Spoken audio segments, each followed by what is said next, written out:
Download. जैसे मैं इसमें क्लिक करूँगा यहाँ पर डाउनलोडिंग स्टार्ट हो जाएगा। मैं यहाँ पर करता हूँ क्लिक करने देखिए यहाँ पे हमारी डाउनलोडिंग स्टार्ट हो गई। मुझे नहीं चाहिए क्योंकि मेरे पास ऑलरेडी गेट इंस्टॉल है। आप डाउनलोड करने के बाद इसे इंस्टॉल कर लीजिएगा। मुश्किल है नहीं, आपने नेक्स्ट करना है और ये कर जाएगा इंस्टॉल हो जाएगा। इंस्टॉल होने के बाद आप यहाँ पर आएंगे और यहाँ पर आपका लिखिए गेट -d एंटर प्रेस करेंगे तो आपके पास आएगा बेटा वर्जन आ जाएगा। काम हो गया आपका, ठीक है। फिर उसके बाद आप लिखेंगे गेट, मुझे ऑनलाइन रिपॉजिटरी को अपने कंप्यूटर पर लेकर आना है। तो मतलब क्या है कि मैं यहाँ करूँगा फ्लो, तो यहाँ लिखूंगा flow get flow, control shift E करूँगा, क्या हुआ लिंक कॉपी पेस्ट हो जाएगी। ऐसा प्रेस करूँगा कि यहाँ पर क्लोजिंग स्टार्ट होगा, ठीक है। या तो ये मुझे एरर दे सकता है कि मेरी आईडी लॉगिन नहीं है, या तो ये क्लोज देगा, दो में से कोई एक काम करेगा। तो हम चेक करते हैं हमें एरर मिलता है या फिर क्लोज होगा। इतना टाइम नहीं लगता क्लोजिंग में। यहाँ पर मुझे CMP से काम करना होता है। अब आप लोग मेरे साथ एक घंटे की क्लास में मुझे ज़्यादा ही होता है, तो आपको लागू होगा कि CMP किस तरीके से लेकर आ रहे हैं। अगर किसी को नहीं पता तो वो कंट्रोल जी प्रेस करे और यहाँ पर CMP एंटर प्रेस करेंगे तो क्या आएगा उसके पास CMP का टर्मिनल ओपन हो जाएगा। सर CMP भी क्यों कि जब आप नोड इंस्टॉल करते हैं तो आप वहाँ पर प्रॉपर इंस्टॉलेशन नहीं करते और वो पावर कैसे नहीं चलती, बात को क्या होता है एरर है। लेकिन वो CMP इंस्टॉल होगा तभी मैं यहाँ पे क्या करवा रहा हूँ CMP करूँगा, ठीक है।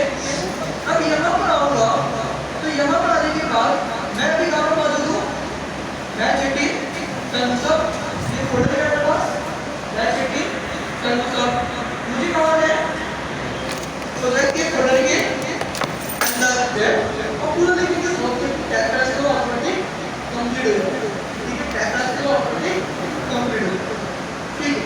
एंटर प्रेस करूँगा तो देखो मैं प्रोजेक्ट के फोल्डर के अंदर आ चुका हूँ। लेकिन अभी भी मुझे किस फोल्डर के अंदर जाना है, एक patch assignment.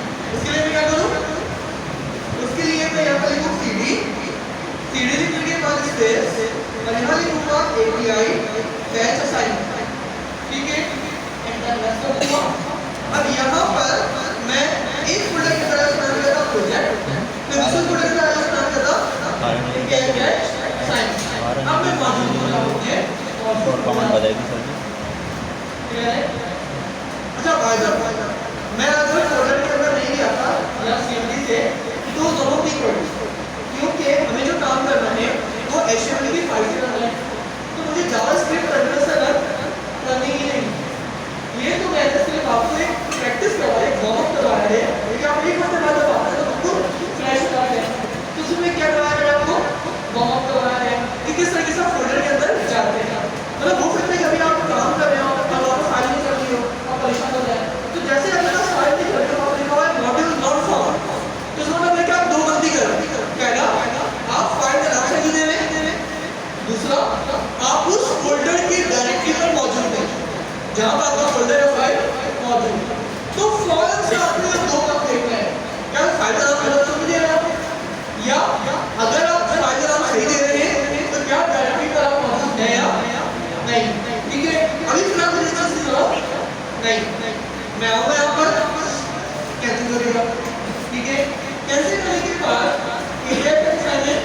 HTML CSS add.js तीनों में खोल लेता हूँ, पहले HTML फिर CSS और फिर add.js काम हुआ के करने के लिए, ठीक है।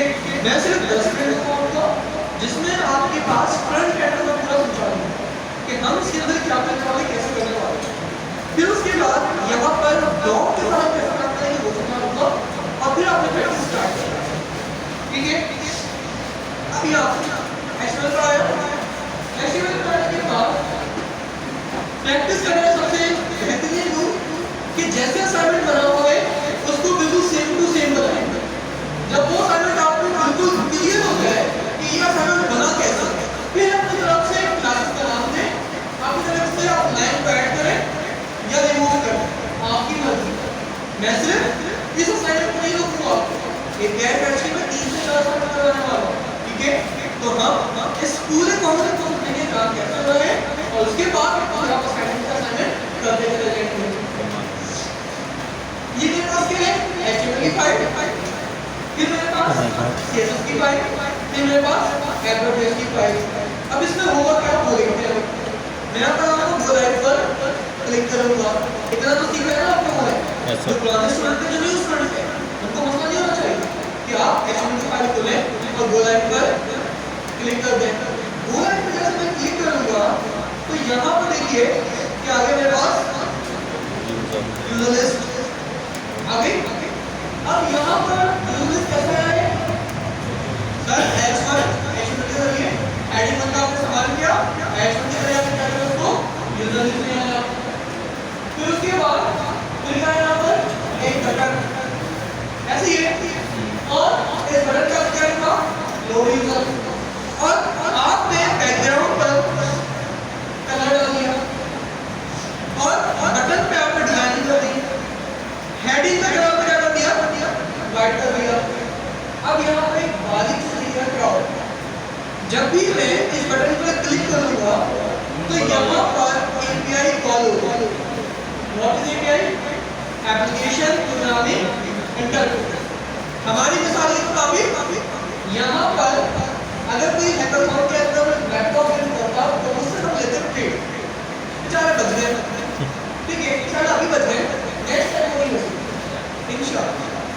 तो वहाँ पर हमारे खुद के हम जाते हैं वहाँ पर, तो हम वेटर को डालते हैं, वेटर के लेता ऑर्डर लेता, अब वो ऑर्डर को लेता क्या होता, शेफ को नहीं पता क्लाइंट कौन है, क्लाइंट को नहीं पता शेफ कौन है, बीच में इन दोनों के अंदर कम्युनिकेशन कौन करवाएगा, waiter.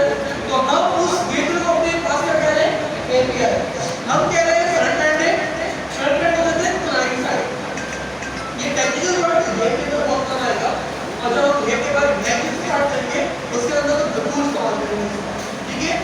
Client side server side, client वो जो आपका कंप्यूटर की मौजूद है हम आपसे ट्रैक कर रहे हैं, सर्वर वो जहां आपका पैकेट रन हो रहा होगा। अब इन दोनों बीच की जो कम्युनिकेशन है दो अलग अलग सेपरेट लेयर है, फ्रंट एंड अलग है, बैक एंड अलग है, इन दोनों की कम्युनिकेशन API करवाएगा, ठीक है। अब जब API यहाँ पर कम्युनिकेशन करवाएगा तो उसके दो स्टेट होते हैं, रिक्वेस्ट और रिस्पॉन्स। जब मैं बटन पे क्लिक करूंगा तो सर्वर के पास जाएगा रिक्वेस्ट लेकर, वो कहेगा कि इस API से मैंने क्या क्या आपको रिक्वेस्ट किया है, आप क्या दो मुझे रिस्पॉन्स, ठीक है। अब इसके अलग अलग मेथड होते हैं, हमने यहाँ पर सबसे बेसिक मेथड किया वो क्या है, गेट, ठीक है। सर मुझे कोई बात समझ में नहीं आ रही, मैं बहुत छुट्टी करके आ रहा हूं, तो परेशान नहीं हो रहा, सर सुनना भी हम क्या करेंगे। गेट का मतलब क्या करेगा, जब आप कोई रिक्वेस्ट करोगे तो वो सर्वर से रिस्पांस लेकर आएगा, जब सर्वर से रिस्पांस लेकर आएगा तो इसमें थोड़ा सा टाइम लगेगा। मतलब अगर मैं कहूं डिस्पेंसर इस क्लास के अंदर है और पानी लगवाता हूं तो आपको 2 सेकंड लगेगा, डिस्पेंसर क्लास से बाहर है वहां आपको 5 सेकंड लगेगा, लेकिन कुछ ना कुछ टाइम लगेगा। आप ये नहीं कह सकते आपके ग्लास में पानी की ग्लास है वो 2 सेकंड में नहीं बल्कि 0 सेकंड में निकल आएगा, तो वो पॉसिबल ही नहीं, दूसरे को टाइम लगेगा। अब ये जो टाइम लगता है तो इस पे यूजर को एंगेज करते हैं, यूजर एक्सपीरियंस वेब एप्लीकेशन के मामले में बहुत बेटर होता है, क्योंकि एट द एंड जब प्रोडक्ट बनाएंगे तो यूज कौन करेगा, यूजर यूज करेगा। तो यूजर एक्सपीरियंस को अपने दिमाग में लाजमी रखना है आपने। अब फॉर एग्जांपल जब मैं इस पे क्लिक करूंगा तो API का डाटा रिस्पांस आने में टाइम लगेगा, तो यहाँ पर लोडर शो होना चाहिए ताकि हमें पता होगा कि API का रिस्पांस आ रहा है, क्या हो रहा है, लोडिंग हो रही है। अगर लोडिंग नहीं होगा तो समझो हमारी वेबसाइट या हमारा सॉफ्टवेयर क्या हो गया, हैक हो गया। अब यहाँ पर जैसे मैं क्लिक करता हूँ लोड यूजर्स पर तो देखना लोडिंग हुआ, कुछ देर की लोडिंग शो हुई आपके पास, और क्या है आपके पास, ठीक है, क्या है आपके पास, स्टार्ट है। अब इस स्टार्ट पे लिखिएगा क्या बात है, API कॉल की मैंने, ये कोई स्टैटिक नहीं है, ये API है, API से क्या है, डाटा आया उसको बता निकालो फ्रंट एंड। तो यहाँ पर सबसे पहले मैंने क्या किया, सबसे पहले यहाँ पर आया और यहाँ पर आने के बाद मैं कहता हूँ कि यहाँ पर इंटीग्रल रोटेट शो होगा, तो उसके लिए क्या सिंपल है, कार्ड। अब एक कार्ड डिजाइन कर दूंगा, मुझसे वही सेम कार्ड सबके ऊपर लाइन जाएगा। अब एक कार्ड में है क्या, एक कार्ड में ऊपर में टॉप बॉर्डर है, एक डिव है, H1 है, H2 है, पैराग्राफ है और इसके अराउंड कॉर्नर यानी रेडियस, बॉर्डर रेडियस। एक केस इसको कार्ड में डिजाइन किया, सबके ऊपर वो अप्लाई हो जाएगा। फिर जैसे मैं इस माउस पे होवर करूंगा, ये कार्ड थोड़ा सा स्केल होगी, ठीक है, यानी इसको कहते हैं ट्रांसफॉर्म, ठीक है। अब यहाँ पर जैसे मैं करूंगा तो ये ट्रांसफॉर्म की प्रॉपर्टी अप्लाई होगी, यानी क्या होगा, स्केल होगी, ठीक है। तो हमने यहाँ पर फ्रंट एंड की डिजाइनिंग का कॉन्सेप्ट समझ लिया। सबसे पहले कुछ भी लोड नहीं किया तो क्या है, बैकग्राउंड H1, ठीक है, बटन। जब हम इस पर क्लिक करेंगे तो जब तक रिस्पांस का डाटा नहीं आता, जब तक रिस्पांस नहीं आता तब तक ये क्या शो करेगा, लोडर। हमें लोडर पे डालना है, यहाँ पर हम लोडर कैसे बनाएंगे वो भी देखेंगे। यहाँ पर लोड यूजर पे क्लिक करता हूँ तो यहाँ पर आएंगे कार्ड्स, कार्ड्स में है border, top border, radius, H1, paragraph, बस कुछ भी, ठीक है। तो बहुत ही मामूली सी वेबसाइट मौजूद है। फिर उसको डिजाइन कितना जितना अच्छा होना चाहिए उतना अच्छा बना सकते हैं। और लोग क्या करते हैं, बेसिक कॉन्सेप्ट देखते हैं और इस बेसिक कॉन्सेप्ट के अंदर हम कैसे यूज करें, डॉम। अब यहाँ पर डॉम अप्लाई कहाँ पर होता है, डॉम मतलब होता है डॉक्यूमेंट ऑब्जेक्ट ऑर्डर। जब मैं इस बटन पे क्लिक करूंगा यानी यूजर इंटरैक्ट होता है, क्योंकि आपने सुना है कि जो HTML की फाइल होती है वो जस्ट लाइक कैरेक्टर, उसके ऊपर आप डिजाइन कर दो तो वो आपकी CSS और बंदा जितना ही क्लोज हो जाए, जितना ही हसीन जल्दी हो जाए, अगर उसके पास दिमाग नहीं तो किसी काम का नहीं, ठीक है। तो जितनी भी चीजें डालोगे वेबसाइट के अंदर, अगर बटन पे क्लिक करने से होगा तो आपकी वेबसाइट किसी काम की नहीं। तो जो ब्रेन है वो क्या हमारा जावास्क्रिप्ट है। अब यूजर इंटरैक्ट करेगा तो यूजर इंटरैक्ट को कहते हैं कि डॉम हैंडल करेगा, यूजर इंटरैक्ट को हैंडल करेगा डॉम।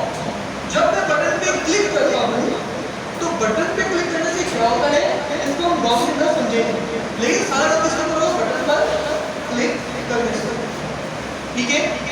तो सबसे पहले हम यहाँ पर HTML और CSS लिखेंगे, फिर उसके बाद हमारा क्या जावास्क्रिप्ट करेंगे। यहाँ पर सबसे पहले HTML, ठीक है। HTML के अंदर क्या हो रहा है आप वो देख लीजिए। सबसे पहले मैं यहाँ पर आया और यहाँ पर आने के बाद इस पूरे पार्ट को हटा दूंगा, कुछ भी इसके अंदर एक बॉर्डर कलर जनरेट करें जल्दी से। कैसे करेंगे, Shift+, enter press, border plate. अब इसके अंदर छोटा सा दो टिप है वो मैं यहाँ पर पेस्ट कर देता हूँ, जल्दी से अब दिखाता हूँ क्या है। सबसे पहले एक चीज नोट करिएगा यहाँ पर कि जैसे मैंने यहाँ पर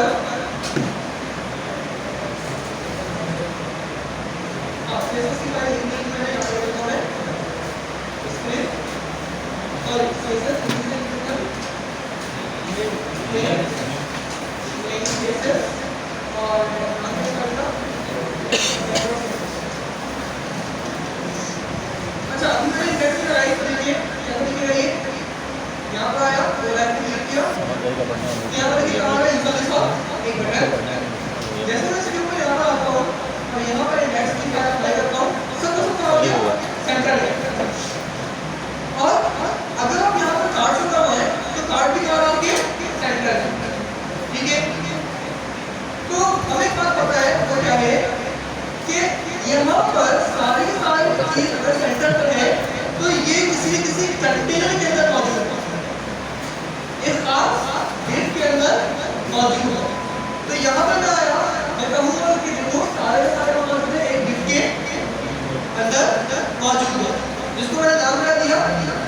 क्लास कंटेनर, ठीक है। उसके बाद यहाँ पर H1 डाला, यूजर लिस्ट। उसके बाद बटन आईडी क्या है, लोड BTN, ठीक है। फिर एक डिव बनाया जिसको मैंने क्या दिया, आईडी लोडर, ठीक है। और उसकी क्लास क्या रखी मैंने, हेडर रख दी, उसकी क्लास रखी मैंने हेडर रख दी, ठीक है। अच्छा मैं इसलिए कह रहा हूँ कि क्लास और आईडी दोनों सेम यूज करिएगा, क्योंकि डीबग करने के लिए सारे बच्चों का टाइम नहीं लगेगा। तो अगर आपको आपके साथ मसला आ गया तो मुझे देखकर मतलब पूरी फाइल रीड करना होगा और फिर बताना होगा मसला कहाँ पर आ। अगर आप सिर्फ यही क्लास और आईडी लिखते हैं तो सिर्फ मेरे ज़हन में बैठा हुआ होगा कि क्या क्लास और क्या आईडी है और कैसे टारगेट कर रहा है, फिर उसको मुझे डीबग करने में आसानी लगती है। एक बार ये प्रोजेक्ट बना लो बिल्कुल सेट से, उसके बाद आईडी को रखो, क्लास को रखो, मुझे कोई मसला नहीं, ठीक है। तो सबसे पहले क्लास रखा है इसका कंटेनर, फिर हमने कहा button ID equal to load BTN, ID loader, और क्लास रखा है इसका हेडर। फिर एक डिव बनाया और इसका नाम क्या है, क्लास आईडी क्या है इसकी, यूजर्स, और यहाँ पर HTML, यहाँ पर HTML कंप्लीट, यहाँ पर HTML कंप्लीट हो गई। हम CSS के अभी यहाँ पर CSS को एक मिनट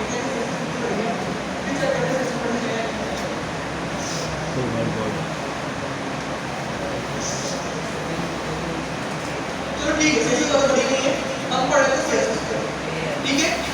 एक बार HTML पर आइए और HTML पर आने के बाद इसके पिक्चर को अपने ध्यान रखते हैं, ये कैसा दिखता है,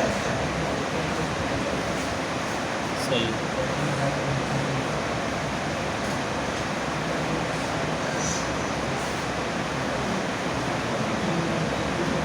देखिए कैसे दिखता है, सबने देखी है पूरी क्लास, सबने देखिए कैसे दिखता है।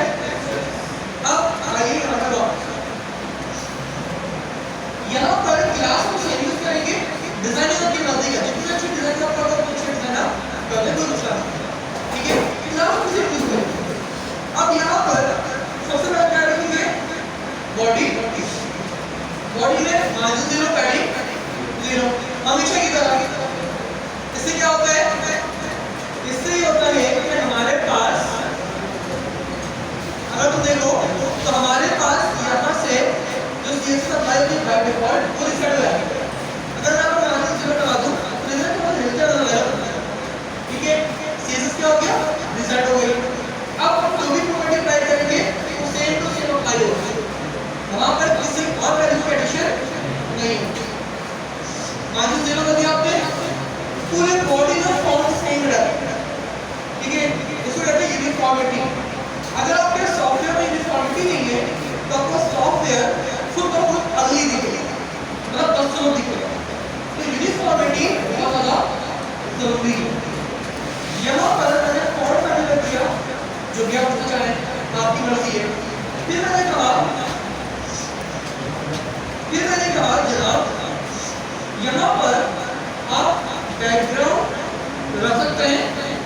बैकग्राउंड में क्या रखना हो, लिनियर ग्रेडियंट, ठीक है। लिनियर ग्रेडियंट का मतलब क्या होता है, लिनियर ग्रेडियंट का मतलब ये होता है कि अगर आप यहाँ पर आ जाएंगे तो मेरे पास डिफरेंट शेड आ गए, ठीक है। क्या है, डिफरेंट शेड्स आ गए, ठीक है। यहाँ पे 3 शेड आ गए, तो बड़ा बना हुआ अगर आप चाहें इस डिफरेंट शेड पर, अच्छा डिफरेंट शेड यहाँ से शुरू होना, यहाँ पे खत्म हो गया, ये line to line different shade नहीं है, ये बार बार हमें करना है रिपीट कर, ठीक है। अगर आप चाहें कि रिपीट ना करें आप उसको रिपीट से बचा भी करें, जैसे कि मैं यहाँ पर आया, यहाँ पर आने के बाद मैं लिखूंगा बैकग्राउंड और लिखूंगा नो रिपीट, लिखा कर पूरी आप ऐसे इस तरीके से इसको रोक सकते हैं, तो हम इसको बात करने के लिए रोकना कैसे, ठीक है। सबसे ज़रा वही है इसका, हम आएंगे फिर वापस, हम कहेंगे कि अप्लाई करें लीनियर ग्रेडियंट। अब ग्रेडियंट अप्लाई कैसे करना है, ग्रेडियंट कहते हैं 2 तरह का मिक्सचर, यहाँ शैडो का करना ना कुछ,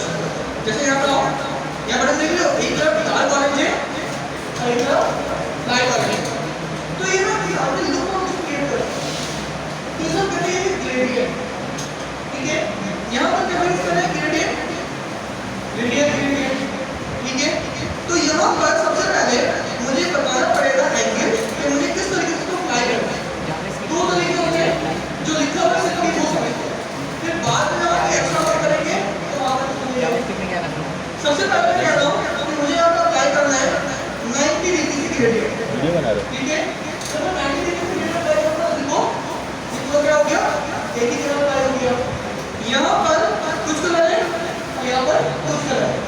90 मतलब क्या होता है, बिल्कुल सीधा स्ट्रेट, मतलब आधा इस तरफ आधा इस तरफ। तो मैंने यहाँ पे क्या किया, इसको बॉर्डर से 90 डिग्री। अब कलर का शेड मालूम करो, ठीक है। अब कलर का शेड मालूम करने के लिए तो आप यहाँ पर आ जाओ, CSS बहुत सारी लाइब्रेरी होती है, कलर ग्रेडियंट की लाइब्रेरी होगी, तो यहाँ पर आप CSS ग्रेडियंट की लाइब्रेरी यूज कर सकते हैं। यहाँ पर जब आप आएंगे, यहाँ पर आप खुद से जाकर CSS की ग्रेडियंट को जनरेट कर सकते हैं। आप देखिए करके, हाँ ये कलर अच्छा लग रहा है, यहाँ सब क्या कर लें, ग्रेडियंट जनरेट कर लें। यहाँ पे कितने कलर बनाए हैं, 1 2 3, आगे कितने कलर, सिर्फ 2 कलर बना देंगे, 2 कलर हो गए, ठीक है। कौन कौन से है, एक ये वाला, एक ये वाले, ठीक है। तो आप चाहें यहाँ को कॉपी करें या यहाँ उसको पेस्ट कर दें। मैंने ये जिस को जनरेट करवाया था बहुत आसान, यहाँ पर ऐसे लिया, ऐसे लिया, ऐसे लिया, ऐसे लिया, बस 2 कलर बन गए मेरे पास। ये 2 कलर बनने के बाद यहाँ पे ये 2 कलर को बनाओ, काम करना। तो यहाँ से मैंने उसको कॉपी की और कॉपी करके यहाँ पर पेस्ट कर दिया। कॉपी चाहे ग्रेडियंट ला सकते हैं, मतलब मेरे वाले ग्रेडियंट को आप कॉपी कर सकते हैं, मतलब यूज नहीं कर सकते। उसके बाद ये जो कलर लिखा हुआ है ये ग्रे कलर, ठीक है। अच्छा बाय द वे, जब भी हम कोई हैश कलर लिखते हैं तो हम उसको कहते हैं हेक्स कोड, ठीक है, हम क्या कहते हैं हेक्स कोड। अब इसका कोई काम नहीं है, ग्रे कलर है, अगर तो आओ एक काम नेक्स्ट करना है, इसके ऊपर मैं आपसे कार्ड पे करिए अप्लाई होगा, ठीक है। जब बिना पहले काम नहीं होता हमने इसमें भी रख दिया, ठीक है। अगर आपको लगाना हो लगा सकते हैं, मतलब नहीं। तो हमने बॉर्डर वाली CSS कर ली, कंप्लीट कर ली। इस CSS में किसी को मसला नहीं, इस CSS में किसी को मसला नहीं है, ठीक। आगे बढ़ते हैं, यहाँ पर आने के बाद अब बात किसकी है, कंटेनर की, इसे क्या यूज किया है, आपकी बात ही रेड बॉक्स यूज करो, मुझे कोई मसला नहीं है। फिर एच कलर फॉल्ट, इसको इस बटन में बात नहीं, नीचे आए बटन, पैडिंग दे दिया आपने। पैडिंग जब आप देते हो तो पैडिंग वाला पे बटन के अंदर अप्लाई होता है, ठीक है। पैडिंग मतलब बटन के अंदर अप्लाई होगा, क्यों, क्योंकि मैंने आपको पढ़ाया था बॉक्स फॉर्म, ठीक है। अगर आप यहाँ पर आओ तो क्या है, ये बॉक्स पड़ा होगा। सबसे पहले यहाँ पर किसी भी कपड़े में क्या होगा, बॉर्डर, बॉर्डर में क्या अप्लाई होता है, पैडिंग, और बॉर्डर में क्या अप्लाई होता है, मार्जिन। अगर मुझे इस हेडिंग से गैप देना है तो मैं अप्लाई करूंगा मार्जिन, और अगर मुझे इस बॉर्डर के अंदर अप्लाई करना है स्पेस, तो यहाँ पे क्या करना है, पैडिंग, ठीक है। बाहर के लिए मार्जिन, अंदर के लिए पैडिंग। अब पैडिंग को मैंने दिया यहाँ पर 2 वैल्यू, तो 2 वैल्यू का क्या मतलब है, 2 वैल्यू का कुछ होता है x और y। मैं कहता हूँ x कितना है 12 पिक्सल, इसको मैं कहता हूँ 120 पिक्सल, तो इसका क्या होगा, ठीक है। तो सॉरी किसने काम किया, y और x पे काम किया। तो पहला क्या होगा, y है, दूसरा क्या होगा, x। तो अभी मैंने इसको 120 दिया, क्या हो गया, y में एक्सपैंड हो गया ये, ठीक है। मैं इसको वापस कर देता हूँ, तो ये मेरा क्या है y, और ये मेरा क्या है x है, यहाँ पर y और x, यानी कि पहला y दूसरा x, ठीक है। आगे चलते हैं, फिर क्या होगा, फॉन्ट साइज, यहाँ पे क्या है बॉर्डर, क्यों बॉर्डर मैंने किया, क्योंकि मैंने नहीं कहा था कि ब्लैक साइज बॉर्डर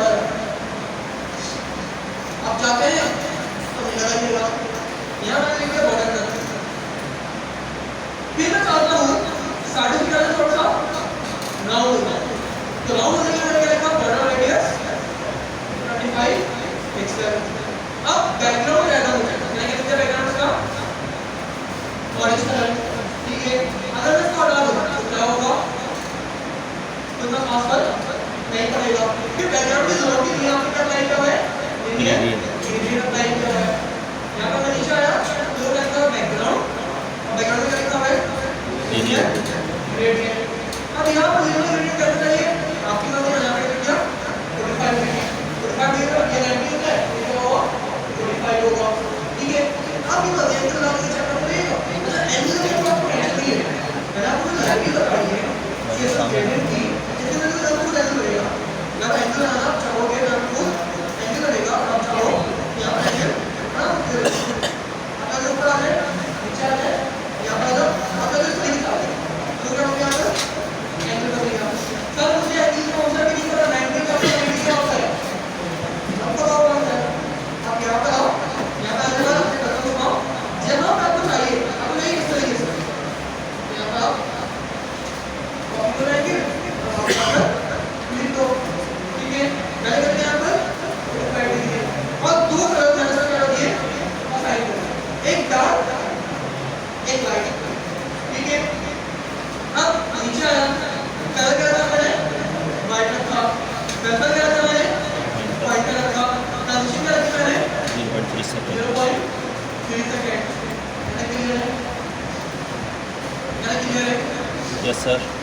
उसके बाद जब अब मैं यहाँ पर आऊँ और मैं इस बटन पे क्लिक करूँ तो क्या हो रहा है बटन थोड़ा सा स्केल हो रहा है। सही है, क्या हो रहा है ये स्केल हो रहा है। इसको हम कहते हैं होवर इफेक्ट, इसको कहते हैं होवर इफेक्ट। कैसे हो रहा है, हम यहाँ पर आएंगे, हम लिखेंगे button colour hover, button colour hover. जब आप कॉलर करने को लिखते हैं तो उस क्लास को कहते हैं सूडो सेलेक्ट। ठीक है, उसको क्या कहते हैं सूडो सेलेक्ट। ठीक है, क्योंकि वो डायरेक्ट अप्लाई नहीं होगा, किसी के साथ अप्लाई होगा, सब कहते हैं सूडो सेलेक्ट। ठीक है, तभी मैंने क्या लिखा बटन लिखा। ठीक है, और बटन लिखने के बाद क्या मैंने इसको ओवर कर दिया। ठीक है, अब यहाँ पर देखो लोड यूजर जैसे उसमें क्लिक करो क्या होगा बोलिए क्लियर है। यहाँ पर ये बता रहा है यूजर इंटरैक्ट और यूजर की एक्सपीरियंस को एनहांस कर। जैसे मैं इस पर आता हूँ तो इसका जो कर्सर है वो क्या बन जाता है पॉइंटर, इसका कर्सर क्या बन जाता है पॉइंटर, और इसका क्या होता है स्केल कब होता है होवर। तो यहाँ पर आया देखता हूँ होवर। अब जब भी आप स्केल करोगे तो उस पर अप्लाई करते हो प्रॉपर्टी ट्रांसफॉर्म, क्या अप्लाई करते हो ट्रांसफॉर्म, और ट्रांसफॉर्म अप्लाई करने के बाद अच्छा बाय द वे क्या ट्रांसफॉर्म है। ठीक है, तो यहाँ पर आते हैं हम कहते हैं स्केल, और स्केल में कोई वैल्यू इसको साइन कर दूंगा कि कितना स्केल होगा। ठीक है, अब यहाँ पर मैं लिखता हूँ स्केल 1, यहाँ पर देखो स्केल नहीं होगा क्योंकि नीचे तरीका है इसकी स्केल की 1। अब मैं कुछ वैल्यू बढ़ा के सुना करूँगा, इस 0 पर इसको वैल्यू देता हूँ थोड़ी सी बड़ी हो गई। ठीक है, क्लियर है। देखा क्या यहाँ पर ट्रांसफॉर्म देखा आपने ट्रांसफॉर्म स्केल 1.05। एक चीज और चेक करिए, जैसे मैं इस पे होवर करूंगा ये कलर कौन सा इसमें डिलीट हो जाएगा, कलर क्या होगा सा डिलीट। इसको कहते हैं ओपेसिटी। ओपेसिटी की मीनिंग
अगर मैं ये ट्रांजिशन प्रॉपर्टी हटा दूं यहाँ पर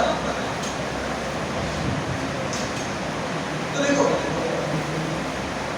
कितना अजीब सा लगेगा फॉर्मूला चीज कि उनके सामने आ रहा है। ठीक है तो यहाँ पर क्या अप्लाई करते हैं ट्रांजिशन 0.3 सेकंड क्लियर स्लो करने की है। क्लियर अब एक चीज रहती है हमारी वो क्या है लोडर एक चीज हमारी रहती है वो क्या है लोडर अब लोडर कैसे लगाते हैं ये समझते हैं ठीक है तो यहाँ पर हम आते हैं यहाँ पर आने के बाद यहाँ पर जो क्लास हेडर लिखा हुआ है मैं इसको हटा देता हूँ तो क्लास हेडर लिखा है इसको हटा देता हूँ जब इसको हटाऊंगा तो लोडर शो हो जाएगा ठीक है लोडर शो हो जाएगा और इस लोडर को रोक के दिखाता हूँ मैं आपको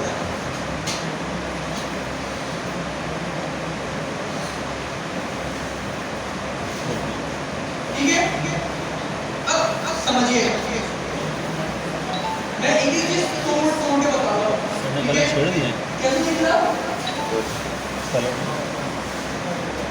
सर एक सर्किल जो कि हाफ कंप्लीट है सही है एक सर्किल जो कि हाफ कंप्लीट है कैसे बनना चाहिए आइए दिखाता हूँ कैसे बनता है ठीक है पहले हम इसको देखेंगे कैसे बना फिर इसको मैं आपको चलाना है सबसे पहले आईडी लोडर मार्जिन मार्जिन को आपको पहले से देखकर मार्जिन को हम यहाँ पर सेकंड के अंदर लाते हैं ठीक है मार्जिन को हम जब अप्लाई कर सकते हैं विथ 50 मीटर अगर मैं प्रवाह दूं तो क्या होगा छोड़ो सही है अब ये विथ है कब है तो समझिएगा विथ है फिर यहाँ पे मैं थोड़ा एडिशन लगा देता हूँ देखिए क्या है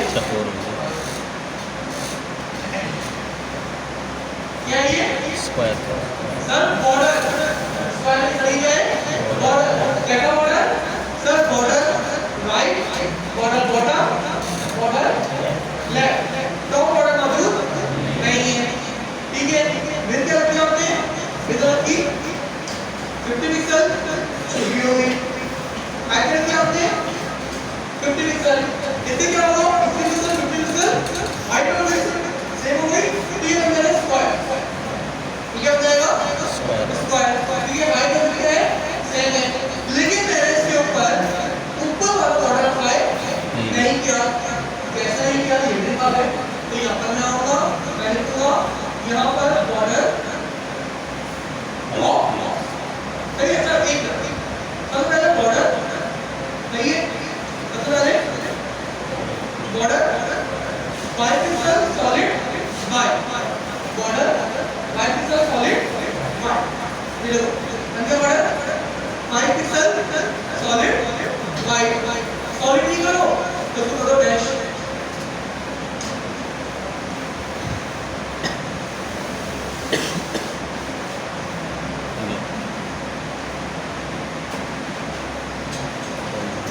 सही है आपकी मर्जी क्लियर है अभी तो सॉलिड कर देता हूं अरे सॉलिड अब ये ऊपर वाले बॉर्डर को रिमूव कर दो ट्रांसपेरेंट तो ये रिजल्ट को रिमूव कर दो नहीं सही हम ग्राफिक डिजाइनर बनाएंगे जो भी काम करेंगे कोडिंग से करेंगे अब कोडिंग से मैं क्या करूंगा मैं कहूंगा सर रिमूव भी करो ठीक है इसकी विजिबिलिटी हटा देते हैं जितना बन जाए मतलब इसको कर दो ट्रांसपेरेंट क्या कर दो ट्रांसपेरेंट कैसे करूंगा मैं आऊंगा लिखूंगा यहाँ पर बॉर्डर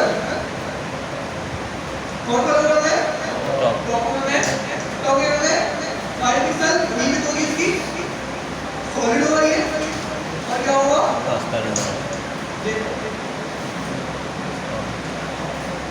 ट्रांसपेरेंट सवाल है नहीं आया ठीक है अब अप्लाई करो यहाँ पर बॉर्डर रेडियस 10 पिक्सल अप्लाई करो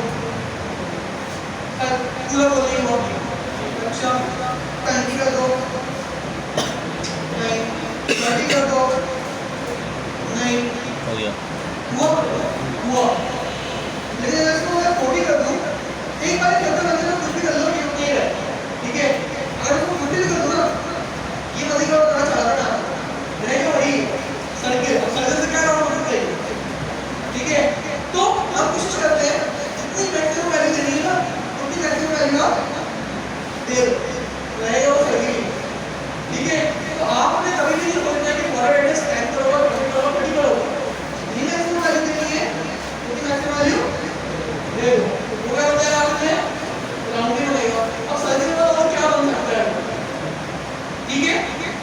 उसके बाद उसको गोल घुमाना है। अब जब घुमाने की बात आती है इसमें उसको कहते हैं एनिमेशन। और एनिमेशन में हम यूज करते हैं सबसे पहले एक टाइटल होगा एनिमेशन का, मतलब इस तरीके से क्या होगा हमारे पास की होगी एनिमेशन, और एनिमेशन में हम यूज करेंगे की फ्रेम। यूज करेंगे की फ्रेम। हम कहेंगे तुम हो गए स्पिन एनिमेशन। यहाँ पर क्या लिखा है,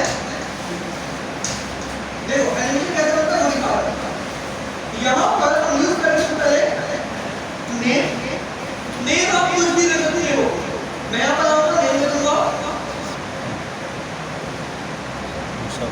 एनिमेशन आप बता देना, अब नाम कुछ भी दे दो, ठीक है। अब एनिमेशन याद में कौन सा एनिमेशन है उसके लिए दो, इसके कर दो तो मसला नहीं है। उसके बाद आपके पास आएगा ड्यूरेशन, वो मैं क्या दिया यहाँ पर 1 सेकंड, ठीक मैंने 1 सेकंड। फिर मैंने ये सारी चीज यहाँ पे timing function, direction, film mode, hydration, ये सारी चीजें डाल ये नीडल मैंने क्या यहाँ पर टाइमिंग फंक्शन, मतलब एनिमेशन बिहेव कैसे करेगा। मैं लिखूँ यहाँ पर लीनियर, लीनियर मतलब होता है जैसे पहले चला बिल्कुल वैसे ही, ठीक है। मतलब इस तरह ये वाली बात करेंगे जैसे पहले चला वैसे ही। हमारा नेचर क्या है, हम शुरुआत करते हैं दूसरे के साथ, जैसे जैसे क्लासेस बढ़ती रहती है मोटिवेशन होती जाती है। ये लीनियर नहीं होता, लीनियर कहते हैं एक बार जैसे स्टार्ट किया पूरी थ्रू जर्नी वैसी स्टे करो, ठीक है। इसको कैसे नहीं करें लीनियर। तो अगर मैं यहाँ पे लीनियर लिख रहा हूँ तो अगर ये इनिशियल पॉइंट से स्टार्ट करेगा, इनिशियल पॉइंट से स्टार्ट करेगा एंड भी उसी कंसिस्टेंसी के साथ करेगा। अब कब तक चलेगा, जब तक डेटा नहीं आ जाता, जब तक डेटा नहीं आएगा, डेटा कब तक नहीं आएगा,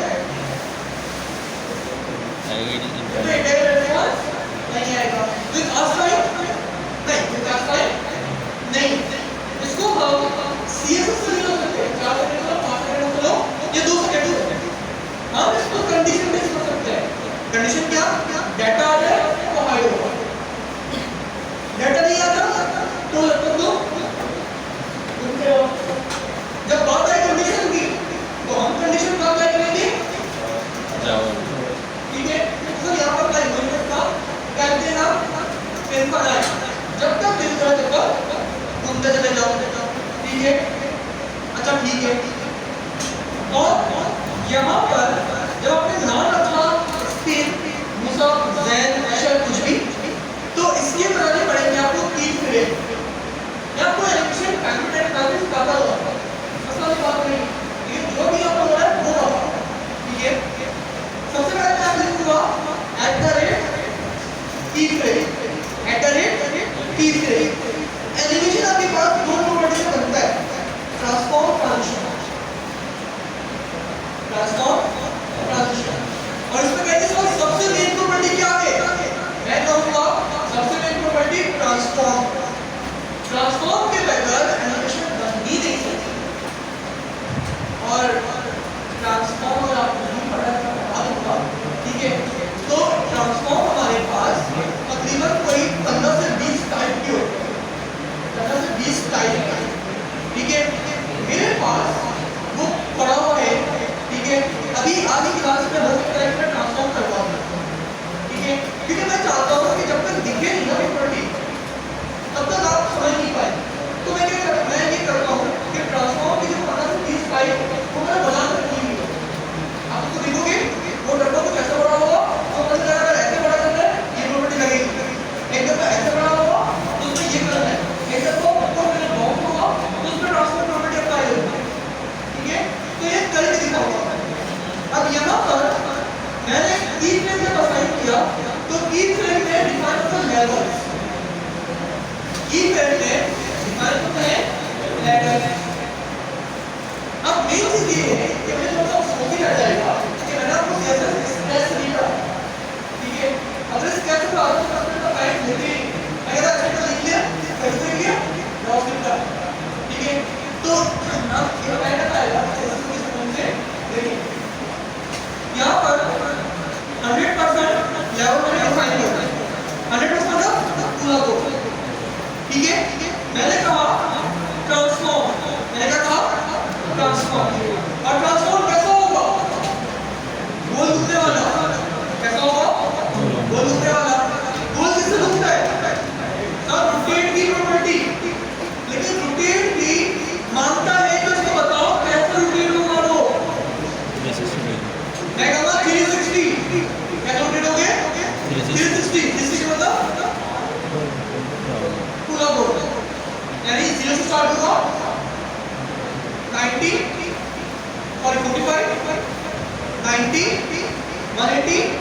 यानी 4 एंगल बहुत मायने रखते हैं। और अभी आप सोचते हैं कि एंगल का मायने रखते हैं, रियल टेबल एंगल के मायने रखेंगे। मैं वहां पर आपको पढ़ाना पड़ेगा तो इतनी पंचायत में फंसेंगे ही नहीं, वो बहुत आसान है, ठीक है। इतनी आसान है कि आप होगा ही नहीं गए, मतलब काम नहीं होगा, लेकिन आप ये वाली सिस्टम का भूल ही जाएंगे, ठीक है। वहां पर एक लाइन लिखेंगे, 10 लाइन से ऐसे दिखा देंगे, ठीक है। तो हम आपको देखने की दिक्कत करते हैं, है रोटेट उसके बाद रहेंगे एंगल 4 में 45, 90, 180, 360। अब एंगल फाइंड करना है, एंगल का आपने जब भी वैल्यू देखिए डिग्री DEG, तो क्या बचा आपके पास डिग्री। ये बना दिया आपने की फ्रेम, ये बना दिया आपने की फ्रेम, ठीक है। अब क्या बताओ, तो याद रखो 100% रोटेट होती रहेगी। और आपका लगेगा क्या बन गया है लोडर, आपका लगेगा ये बन गया है आपके पास लोडर। क्लियर है, क्लियर है। तो अभी आपका काम क्या है, अभी एक साथ मैं एक्सप्लेन नहीं कर रहा हूं, लेकिन आप पहले बता, ठीक है। इतना अभी बना ले, जब बना लेंगे 10 मिनट बनना चाहिए, ज्यादा नहीं करना चाहिए, 10 मिनट का बना लेंगे, फिर 10 मिनट के बाद फिर मैं आपकी दूसरे एक्सप्लेन करूंगा, फिर जाओगे के ऊपर आऊंगा, क्लियर है, ठीक है। अच्छा, किसी कोई सवाल के बाद जो मैंने समझाया किसी के सवाल, हमारी क्लास में एक दिन सवाल पूछने में आपने शर्माना नहीं, घबराने लगा, ठीक है। और अगर आप शर्माते हैं ये आपकी गलती, क्लियर। Yes sir. चलिए स्टार्ट कैसे करेंगे, स्टार्ट अभी कैसे करेंगे, एक बार लोगों को देख लें सबूत से, तस्वीर लेना, ठीक है। सर अभी हटा दीजिए, और मेथड के साथ ये फैक्टर आएगा, सारे फैक्टर के अंदर एक्स्ट्रा आएगा, जाएगा होगा, जो आइडियल क्लास में यूज किए बिल्कुल सेम टू सेम यूज करेगा, ताकि मुझे डी को करने में आसानी है। अगर किसी को कोई मसला आता है तो मैं ये और बैठ देखिए कौन सी क्लास में आता है,